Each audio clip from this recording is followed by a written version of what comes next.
네, 오늘은 하나님 나라 대사를 위한 매뉴얼이라는 제목으로 말씀을 생각해 보겠습니다. 저와 수요일에 계속해서 말라기를 살펴보고 있는데요. 말라기서의 메시지의 핵심이 무엇이었습니까? 바로 예배였습니다. 하나님께서 이 이스라엘의 예배가 변질되었고 이 예배가 타락하였기 때문에 꾸짖고 계신 것이 이 말라기의 내용이었습니다. 사람에게 있어서 이 예배가 가장 중요하더라는 것이죠. 아담과 하와가 타락한 이후에 가장 먼저 기록된 인류 최초의 사건이 이 예배에 대한 사건이었습니다. 예배가 사람에게 가장 중요한 것인 이유는 바로 예배와 삶이 밀접하게 관련되어 있기 때문입니다. 하나님께서 가인과 가인의 제물을 받지 않으셨다고 했었는데요. 가인의 삶과 가인의 재물 모두가 하나님께서 받으시기에 합당하지 않았기 때문입니다. 이렇듯 예배와 삶은 밀접하게 관련되어 있는데요. 예배가 우리 삶의 중심이 어디인가를 보여주고요. 또한 삶이 우리 예배의 중심이 어디인가를 보여주는 것이죠. 각각이 서로의 가면을 벗기고 있는 것입니다. 그래서 성경은 주로 외식적인 예배를 많이 꾸짖고 있습니다. 중심 잃은 예배를 많이 꾸짖고 있습니다. 너희가 제물은 드리고 금식하고 있지만 너희 삶은 나의 계명과 전혀 상관없이 살고 있구나. 이런 꾸짖음이 많이 있습니다. 하지만 우리가 살펴보고 있는 말라기는 조금 포인트가 달랐는데요. 너희 삶이 아니라 너희 예배 자체가 변질되었구나. 볼품이 없구나. 그런 내용이었습니다. 너희가 얼마나 나를 대놓고 무시하면 너희의 예배가 이렇게 무너지고 너희가 드리는 제물이 이렇게 형편이 없는 것이냐? 그런 꾸짖음을 하셨습니다. 그러면서 하나님께서는 그 책임을 제사장에게 가장 먼저 묻고 계셨는데요. 제사장들이 바로 서서 백성들을 올바른 길로 이끌어야 했기 때문입니다. 그만큼 제사장의 책임이 막중하더라는 것이죠. 오늘날 이 제사장은 누구라고 할 수 있겠습니까? 먼저는 말씀을 맡은 말씀의 사역자들입니다. 그러나 한편으로는 예수 그리스도께서 오시고 나서 우리가 제사장이 필요가 없어졌습니다. 왜냐하면 이제 더 이상 제사를 드리지 않기 때문이죠. 우리 한 사람 한 사람이 예수 그리스도를 의지해서 하나님께로 나아갑니다. 그렇기 때문에 누가 제사장입니까? 이곳에 모인 우리 한 사람 한 사람이 또한 제사장이라는 것입니다. 그것이 종교개혁 시대에 루터가 얘기했던 만인 제사장설입니다. 신약 성경 본문도 이를 뒷받침해 주는데요. 짧아서 제가 짧게 읽어드리겠습니다. 베드로전서 2장 9절에서도 너희는 택하신 족속이요 왕 같은 제사장들이라고 하셨고요. 요한계시록 1장 6절에서도 그가 우리를 나라와 제사장으로 삼으셨다. 이렇게 얘기하고 있습니다. 오늘 이곳에 모인 우리 모두가 제사장입니다. 그리고 오늘 말씀 7절 끝에 보니까요. 이 제사장은 만군의 여호와의 사자가 됩니다. 이렇게 하고 있습니다. 그래서 저는 오늘 이것을 우리가 하나님 나라의 대사다, 사신이다. 이렇게 표현을 해봤습니다. 이 자리에는 우리 모두가 제사장이고 하나님 나라의 대사라는 사실입니다. 그런데 이 하나님 나라의 대사로 사는 것에 어려움이 따른다는 것이죠. 열정이 가득하다고 해서 이 일을 잘 감당할 수 있는 것이 아닙니다. 능력이 있다고 해서 이 일을 잘 감당할 수 있는 것이 아닙니다. 답답한 노릇인 것이 이 세상의 그 어떤 일도 열정과 능력이 있으면 못할 일이 없습니다. 하지만 이 하나님 나라 대사의 일은 열정으로도 능력으로도 이룰 수 없는 일이라는 것이죠. 그러기에 우리는 이 하나님 나라 대사로 우리가 살아가기 위해서 하나님께서 주신 이 매뉴얼을 잘 기억하고 또 실천해야 할 필요가 있습니다. 오늘 본문을 통해서 하나님께서 하나님 나라 대사로 살아가는 우리에게 주신 매뉴얼이 무엇인지 함께 살펴보도록 하겠습니다. 바로 이 첫 번째로 우리에게 주신 매뉴얼은 모든 일을 할 때에 하나님을 경외함으로 하라는 것입니다. 먼저 오늘 말씀 1절, 2절에서 1절 끝에서 하나님의 명령이 나오고 있습니다. 이같이 명령하노라 하면서 너희가 만일 듣지 아니하며 마음에 두지 아니하여 이렇게 얘기하는데요. 너희가 듣고 마음에 두라는 얘기죠. 그런데 이 명령을 주시는 이유가 4절에 나와 있습니다. 그 목적은 바로 내가 이 명령을 너희에게 내린 것은 레위와 세운 나의 언약이 항상 있게 하려 함이다. 이렇게 얘기하는데요. 레위와 세운 나의 언약, 즉 이 레위 언약이라고 하는 것, 이것이 과연 무엇일까요? 다윗 언약, 노아 언약, 이런 언약들은 우리가 많이 들어봤습니다만 이 레위 언약은 생소하지 않습니까? 하나님께서 레위와 언약하신 이 장면은 도대체 어디 나오지? 성경에 명확하게 나오는 장면은 사실 없습니다. 그럼에도 불구하고 우리가 힌트를 얻을 수 있는 장면이 있는데요. 이것은 출애굽기에서 이스라엘 백성들이 모세가 시내산 위로 올라갔을 때 내려오지 않아서 금송아지를 만들었던 그 장면에서 나옵니다. 출애굽기 32장을 함께 보시면요. 모세가 내려와서 이 백성들을 꾸짖으면서 하는 말입니다.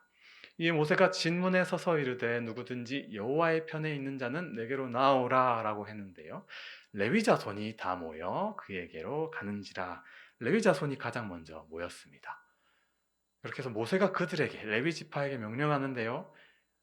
너희가 각각 허리에 칼을 차고 진 이문에서 저 문까지 왕래하며 각 사람이 그 형제를, 각 사람이 자기의 친구를, 각 사람이 자기의 이웃을 죽이라 이렇게 명령을 하셨습니다.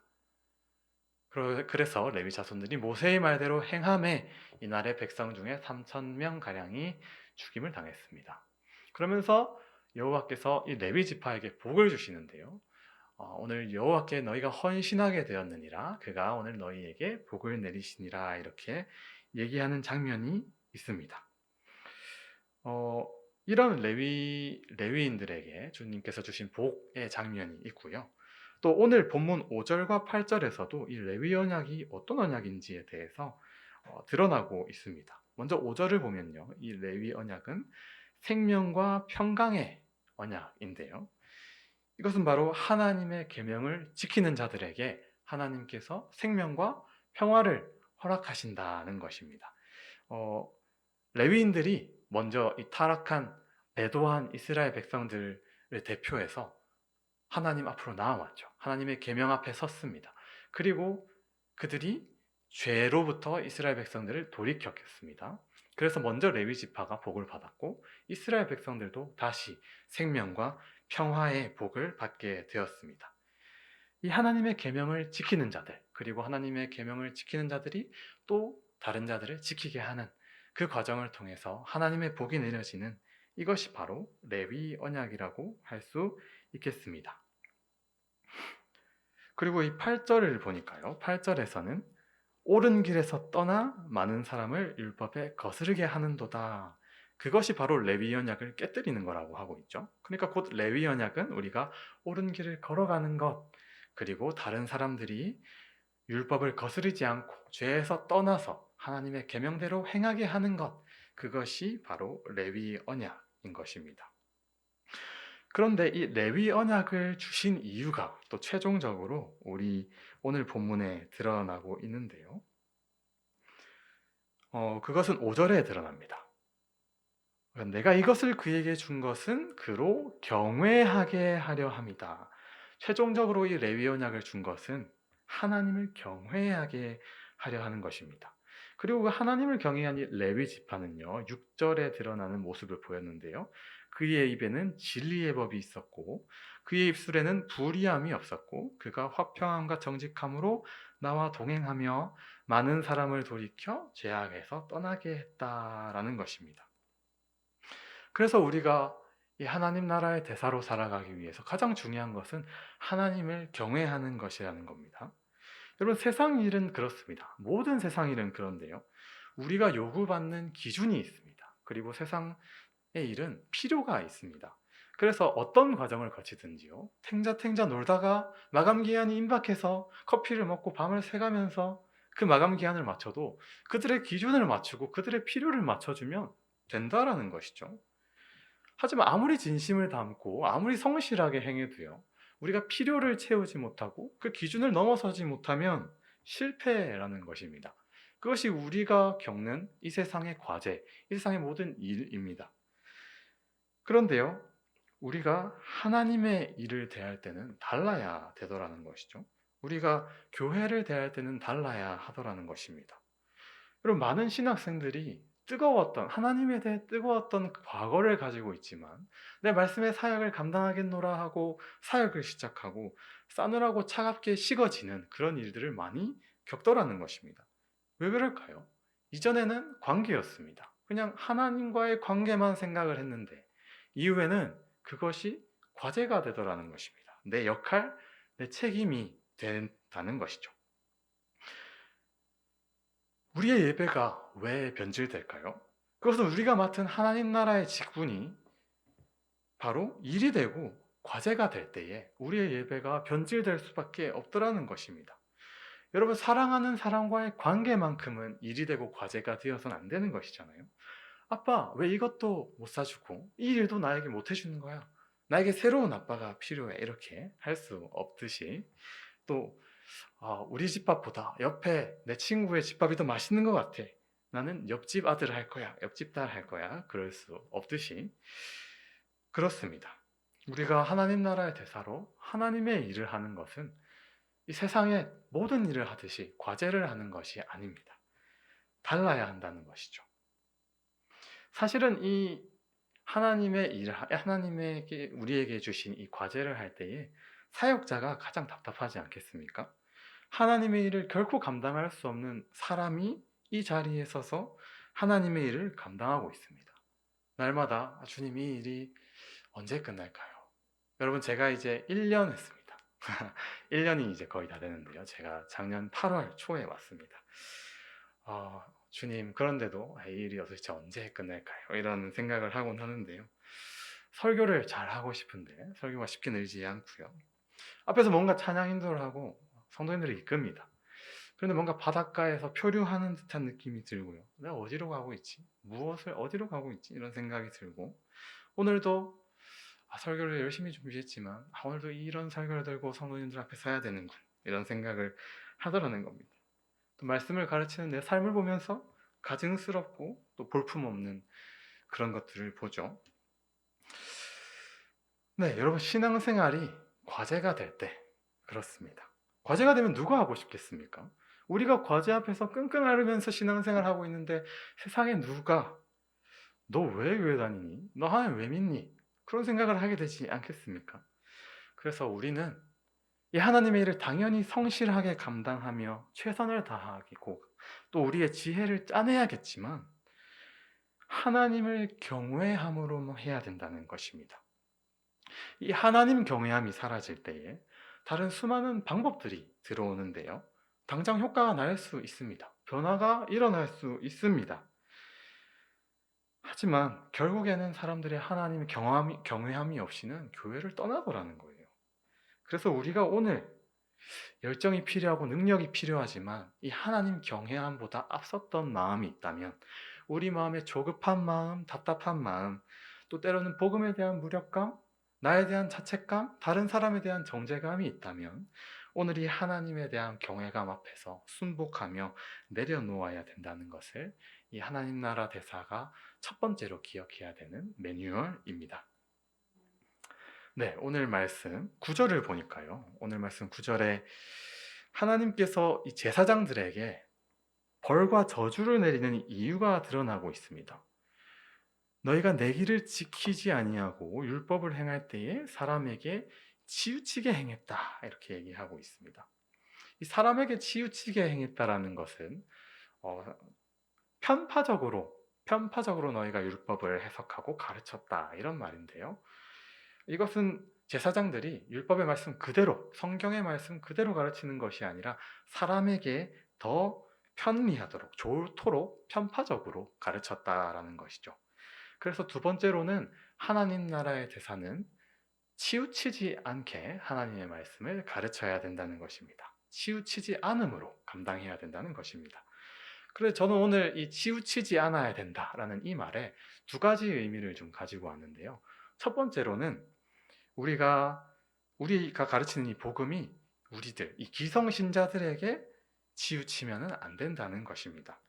오늘 말씀에 그렇게 드러나진 않지만 우리가 하나님 나라의 대사로서 하나님을 믿지 않는 자들 또한 하나님께로 이끌어야 되는 대사로서 우리가 우리에게 너무나 편리해진 우리의 언어들, 그런 복음의 언어들을 우리가 새롭게 해야 된다는 것이지요. 하나님께서 이 중요한 하나님 말씀의 사역을 왜 사람에게 맡기셨을까요? 그것은 바로 이 성육신의 모습을 나타내는 것인데요. 먼저 말씀이신 예수 그리스도께서 이 땅에 오셨고 사람의 몸을 입으셨습니다. 그래서 사람의 언어로, 사람의 행동으로 우리에게 보여주셨죠. 수많은 예화와 비유를 사용하셨습니다. 이 하나님의 말씀은 이 사람의 언어로 들려야 된다라는 것입니다. 하나님께서 우리에게 너희 알아서 깨달아라, 너희 알아서 수행하고 고행하고 너희 알아서 이 하늘로 올라와라 라고 하시지 않았습니다.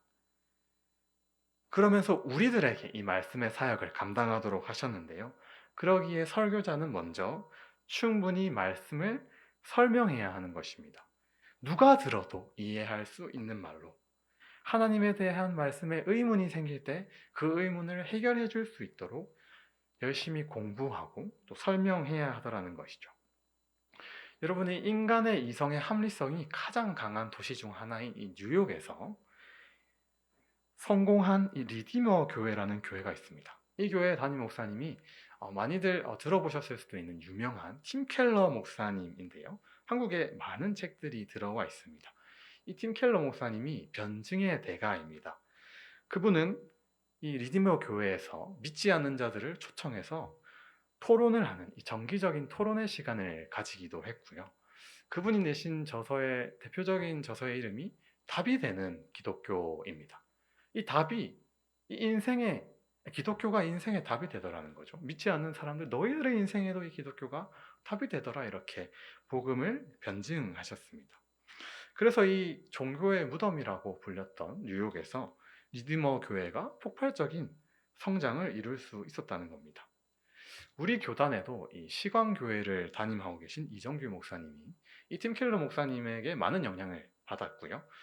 개척을 하시고 지금은 청년들이 500명 이상 모여서 분리 개척을 좀 몇 년 전에 하신 그런 또 사역을 보여주셨습니다. 또한 선교 현장에서 중요한 것은 바로 선교 현장에 있는 그 민족의 언어로 복음이 들려져야 한다는 것이죠. 선교에서 중요한 것이 바로 언어입니다. 그리고 이 언어뿐만 아니라 그들이 가진 문화와 습성, 그들이 가진 가치관과 그들이 가진 고민이 바로 복음과 연결될 때 그 민족에게 더욱더 효과 있는 돌파들이 일어나는 것이 선교 역사 가운데 계속해서 일어났다는 것입니다. 그래서 우리가 가진 이 복음이 예수님께서 우리에게 성육신하여 주셨던 것처럼 오늘날 우리에게도 성육신의 과정을 요청하고 있더라는 것이죠. 여러분, 이것은 설교자에게만 적용되는 것이 아니라 우리 모두에게 적용되는 것입니다. 내 신앙생활을 위해서는 우리가 변증을 하거나 우리가 말씀을 새롭게 공부할 필요가 없습니다. 나는 이미 인생을 통해서 복음을 받아들였어. 나에게 복음을 받아들이기 위한 걸림돌이 없어. 난 이미 믿고 있어. 그렇게 생각할 수 있죠. 하지만 우리가 이미 신앙을 받아들인 사람들과 소통하고 교제 나눌 때는 아무런 문제가 없습니다. 그 사람들은 우리의 언어와 우리의 간증을 다 이해하고 공감하고 있습니다. 하지만 우리의 언어와 우리가 세상과 소통하려고 할 때에 얼마나 우리의 언어가 다양하지 못하고 또 세상과 장벽이 있는지를 우리가 생각해 봐야 된다는 것입니다. 여러분, 이것은 대단한 설명력과 똑똑한 그 해박한 지식을 요구하지 않습니다. 당연히 그것은 설교자가 최종적으로 감당을 해야겠지만요. 우리 모두에게 맡기신 대로 우리의 언어로 새롭게 설명할 수 있어야 된다는 것입니다. 우리가 오후 예배 때 소요리 문답 강의를 하고 있지요. 하지만 우리가 그것을 할 때에 신앙을 더욱더 공고히 하는 역할을 하기는 하지만요. 그렇게 새로운 내용은 없을지도 모릅니다. 그것은 새로운 내용은 없습니다. 우리 신앙의 핵심이 바로 사도신경이죠. 하지만 사도신경을 우리가 벗어나서 신학을 하는 사람들이 있습니다. 우리는 그들을 보고 사변적이다, 사변적인 신학을 한다, 이렇게 얘기하면서 그들을 별로 존경하지 않습니다. 왜냐하면 우리 신앙생활은 사도신경 안에 머물러야 되기 때문이죠. 그렇다면 우리가 날마다 매일 듣는 복음, 물론 매일 성령께서 새롭게 깨닫게 하시지만 우리의 복음은 날마다 듣는 것들입니다. 소율이 문답 강해도 우리가 날마다 듣는 것들입니다. 내가 은혜 받고자 한다면 그 얘기가 결국에는 뻔한 얘기가 되고 만다는 것이죠. 하지만 우리가 돌아봐야 될 것은 내가 얼마나 죄에 대해서, 타락에 대해서, 또 중보자 되신 예수 그리스도에 대해서 처음 그 소식을 듣는 사람들에게 잘 설명할 수 있냐 하는 것입니다. 대단한 설명력으로 설명하는 것이 아니라 그들에게 뭔가 소통할 수 있는 새로운 언어로 우리가 그것들을 새롭게 공부하고 또 생각해 봐야 한다는 것입니다. 이번에 중고대 수련의 주제가 내 삶의 교회가 필요한가요? 인데요. 누가 물을 수 있겠죠. 중고대 친구들에게 너는 교회를 왜 다니니? 그 귀찮은 것을 왜 하는 거야? 이렇게 물을 수 있습니다. 대답하기 곤란한 질문일 수도 있지만 한편으로 또 그들과 소통할 수 있는 기회이기도 한데요. 우리가 소율이 문답을 중고대 친구들이 잘 공부했다면 이렇게 답할 수도 있을 것입니다. 내가 교회를 다니는 이유는 우리 인생에 문제가 있기 때문이야. 너희도 인생에 문제가 있지 않니? 너희들도 인생이 재미가 없고 인생이 너무 무료해서 클럽을 가든지 술을 먹든지 이렇게 하잖아? 나도 인생에 문제가 있어서 교회를 가는 거야. 그래, 너희들이 생각하는 인생의 문제와 내가 생각하는 인생의 문제가 다른데 내가 생각하는 인생의 문제는 바로 죄의 문제라는 거예요. 죄라고 하면 너희들이 생각하는 일반적인 죄는 아닌데 그것을 지금 다 설명할 수는 없지만 내가 생각하는 문제는 이 죄의 문제야. 그래서 나는 교회를 가는데 그런데 너희들에게도 이 교회가 답이 될 수 있을 것 같아. 너희들의 문제도 이 죄의 문제를 해결하는 이 교회가 답이 될 수 있을 것 같아. 이렇게 대답해 줄 수도 있겠죠. 이런 상상을 해보곤 합니다. 그래서 우리들이 가지고 있는 이 작은 교리 지식이 세상과 소통할 수 있는 연결점이 된다는 것을 우리가 기억해야 된다는 것입니다.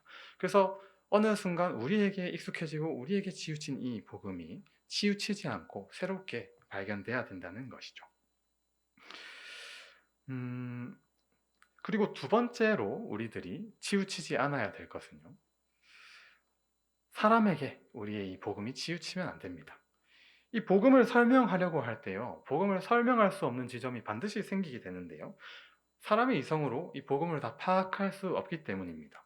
가장 대표적인 영역이요. 이 삼위일체나 예수님께서 사람이자 신이다 하는 이 두 가지 내용이 인간의 이성으로 가장 설명하기 어려운 내용입니다. 그래서 이 영역에서 끊임없이 이것을 설명하려고 할 때 이단들이 생겨났다는 것이죠. 그래서 우리는 결국에 멈춰서 해야 되는 지점이 생깁니다. 계속해서 설명해보고 머리로 이해해보려고 하지만 끝내는 멈춰서서 이 지점은 믿어야 되는 영역이야. 이 지점은 성령님께 기도로 요구하며 믿음으로 고백해야 되는 영역이야 하는 지점이 생기더라는 것입니다. 또한 우리가 단순히 이해하기 어려운 영역이 아니라 우리가 죄인이기 때문에 받아들이기 어려운 영역도 생기는데요. 때로는 민감한 영역들이 있을 수 있습니다. 이것은 하나님의 계명인데 남녀 차별 아니야? 이거 너무 권위적인 거 아니야? 이렇게 받아들이기 어려운 영역이 있을 수도 있고요. 아니면은 우리가 죄인이기에 지키기 어려워서 또한 가르치기 어려운 영역들도 있습니다. 하지만 우리가 여전히 이 영역에서 양보하지 않고 치우쳐선 안 된다는 것입니다. 이것을 위해서는 우리가 복음에 흠뻑 젖어 있어야 되고요. 우리가 날마다 이 길 안에 서 있어야 됩니다. 중고대학부를 가르칠 때에 제가 이 복음에 흠뻑 젖어 있지 않을 때는 아무리 설명하려고 해보지만 도전하지 못하는 지점이 있더라는 거예요. 하지만 복음에 흠뻑 젖어 있을 때 나에게도 해결되지 않는 지점이 있어 얘들아. 하지만 함께 하나님 앞에 간구해보자. 부르짖어보자. 그렇게 그들에게 요청할 수 있더라는 것입니다. 그래서 우리가 이 하나님의 복음의 대사가 되어서 좌로나 우로나 사람에게도 또 나에게 편한 대로 치우치지 않고 이 하나님의 말씀을 잘 그들에게 또 전하고 가르칠 수 있는 역할을 잘 감당해야겠습니다. 세 번째로 마지막으로 우리가 기억해야 되는 것은 바로 하나님 나라 대사는 제자를 삼는 제자가 되어야 한다는 것입니다. 예수님께서 우리 교회의 표이기도 한데요. 제자들에게 말씀하셨습니다. 너네가 가서 제자를 삼아라 라고 말씀하셨습니다. 이것이 기독교의 원리인데요. 바로 이 제자들이 또 제자를 삼는 것이죠. 그것이 오늘 우리 말씀에도 드러납니다. 너가 먼저 말씀을 지키고 또한 그 말씀을 지키게 하라, 이런 것입니다. 여러분, 학교에는요, 선생과 학생이 역할이 고정되어 있습니다. 물론 때로는 탁월한 학생들이 멘토가 되어서 가르치는 역할을 감당하기도 하지요. 하지만 이 교회에서만큼은 모든 사람들이 제자를 삼는 제자가 되어야 된다는 것입니다. 그러면 어떻게 이 제자를 삼는 제자를 만들 수 있을까요? 그것은 결국엔 내 제자가 아니라 하나님의 제자를 만드는 것입니다. 물론 처음에는 나를 따르는 제자로 만들 수밖에 없습니다. 중고대학부가 분위기가 서로 친하지 않고 어색하고 어려운 가운데 있었는데, 많은 사람들이 섬기고 대학생들이 섬기고 또 교역자가 섬겨서 분위기가 많이 좋아지고 서로 친밀해졌다고 해봅시다. 먼저 그들은 주로 섬기는 민홍이나 지호나 상현이나 저에 대해서 좋게 생각하고 저를 따를 수밖에 없죠. 그런데 중고대 분위기가 좋다고 해서 거기서 멈춰선다면 그들은 결국에는 하나님을 따르는 제자가 되지 못한다는 것입니다. 거기서 멈춰서면 안 됩니다. 그들에게 너희는 결국 하나님의 제자가 돼야 돼. 하나님의 말씀을 날마다 먹어야 돼. 하나님께 기도하는 방법을 배워야 돼. 그렇게 가르쳐야 된다라는 것이죠. 여러분, 많은 사람들이 한국 교회를 비판하면서 하는 소리가 너무 행사가 많고 프로그램이 많습니다, 이런 얘기를 합니다. 하지만 여러분, 행사가 중요하죠. 행사가 필요합니다. 우리에게 행사가 있어야 됩니다. 하지만 행사로 나의 제자로 만들 수는 있고 한 사람을 따르는 제자로 만들 수는 있지만 하나님의 제자로 만들 수 없다라는 것입니다. 그래서 우리가 결국에는 그들에게 다가가서 그들에게 설명하고 그들을 섬기지만 최종적으로는 그들이 날마다 말씀을 먹을 수 있도록, 그들이 하나님께 기도해 볼 수 있도록 그들에게 도전해야 되는 자들이 돼야 된다는 것입니다. 말씀을 맺겠습니다. 오늘 말씀 1, 2절에서요, 우리에게 명령을 주셨습니다. 너희가 들으라, 그리고 마음에 두고 마음에 새기라. 오늘 말씀을 또 듣고 마음에 새기고 있는 여러분들이 다 하나님 나라의 대사입니다. 그것을 어떻게 해야 됩니까? 먼저는 하나님을 경외함으로 해야 합니다. 그리고 치우치지 않음으로 해야 됩니다. 우리가 한 우물에 멈춰서서 썩으물이 되어서도 안 되고, 또한 그것을 설명하려고 할 때에 사람에게 치우쳐서 타협해서도 안 됩니다. 그리고 또한 우리의 제자가 아니라 하나님의 제자를 삼는, 그래서 제자를 삼는 제자로 만들어야 하는 것입니다. 이 일을 하려고 했을 때 여러분들의 마음에는 어떻습니까? 또 막막할 수도 있고 어려움을 느낄 수도 있습니다. 하지만 우리가 경외함으로 해야 된다고 했었죠. 그래서 이것은 과제가 아닙니다, 여러분. 하나님께서 이 역할을 정말로 영광스럽게 여기십니다. 오늘 말씀에 이 저주에 대해서 많이 등장하는데요. 3절에서는 똥을 너희에게 바를 것이라, 이 제사를 지내고 나오는 그 똥을 발라서 너희를 제하여 버릴 것이라고도 얘기하고 있고요. 또 9절에서도 너희가 모든 백성 앞에서 멸시와 천대를 당할 것이다, 이렇게 저주를 하고 있는데요. 반대로 얘기하면 우리가 이 하나님 나라의 대사 역할을 잘 감당했을 때, 하나님께서 정말로 중요하게 생각하는 이 역할을 잘 감당했을 때에 우리가 정말로 영광스러운 자리에, 칭찬받고 빛나는 자리에 앉는다는 것입니다. 지금까지 신실하게 하나님 나라의 대사로서 역할을 감당해 주신 우리 예수만교회 성도님들께서 또한 계속해서 이 즐거움과 경외함으로 이 일을 감당하시기를 바랍니다.